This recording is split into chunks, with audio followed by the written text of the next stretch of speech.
Here's a nice little anecdote about getting out of the necessity for a duel. Now, this is the 18th century, and it's a discussion between Dr. Samuel Johnson, James Boswell, and a general, he's an old general, Oglethorpe.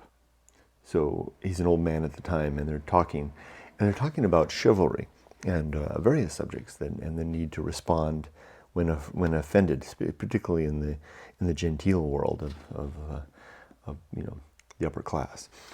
And they have a lot of interesting things going on, and the general decides, they're talking about a number of things and the necessity to do it.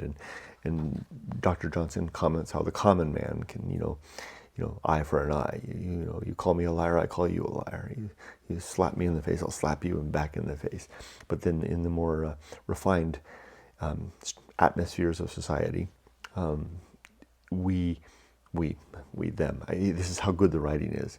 This is considered the best English biography ever written. 3 volumes, 1,200 pages, and it really is good. It's 250 years old, so it's a very different world. So it's really telling how it has drawn me in. I'm considering it we. I feel like I'm at the dinner. I'm at the discussion with Oglethorpe, Johnson, and Boswell.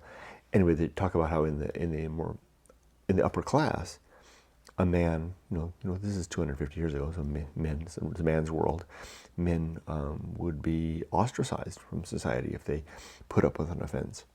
You offend one, and you have to have satisfaction. Your honor has to be satisfied. So you'll have a duel. They're talking about duels.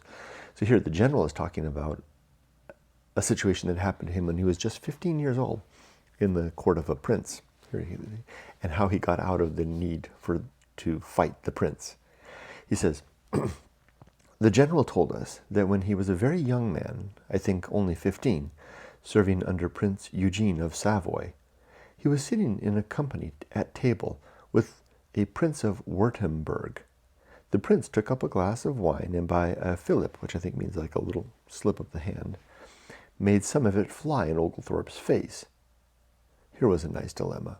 So the young 15-year-old general, a soldier at the time, and sitting next to the prince, and the prince gets up and a little wine splashes in his face. What's he going to do? To have challenged him, the prince, instantly, might have fixed a quarrelsome character upon the young soldier. I mean, sir, I demand satisfaction. To arms, pistols, lancets, I don't know, whatever, for just getting a little wine on the face. To have taken no notice of it might have been considered as cowardice.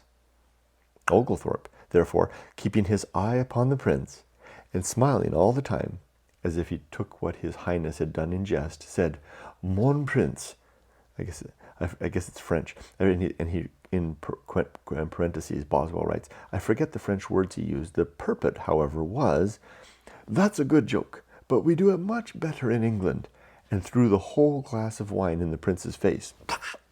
Now, this has got commentary by Mrs. Hester Throm, who was a friend of Johnson's throughout his life. So the way this biography is arranged, Boswell assembled the notes during Johnson's life, and then put it out. And then this book, when it was published, a copy was given to Mrs. Thrall, who read it and made marginal notes. So we get not only Boswell's impression of Johnson's life, but we get the commentary of a woman who knew him very well about it. And Miss Thrall writes, she had been reading this and she read this, and she wrote in the margin, she said, Prince's face, good humor. So again, Oglethorpe, therefore, keeping an eye upon the prince, and smiling all the time, as if he took what his Highness had done in jest, said, that's a good joke, but we do it much better in England, and threw a whole glass of wine in the prince's face. An old general who sat by said, I don't know how to read French, but it says, Il a bien fait mon prince, vous l'avez commencé. And thus all ended in good humor.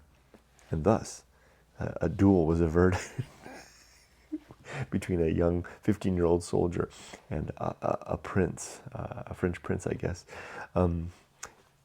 Clever thinking on the part of General Oglethorpe, then just a young lad.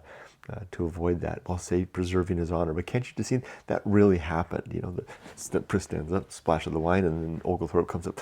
Very good, sir, but we do it much better in English. Plop. In England, splash.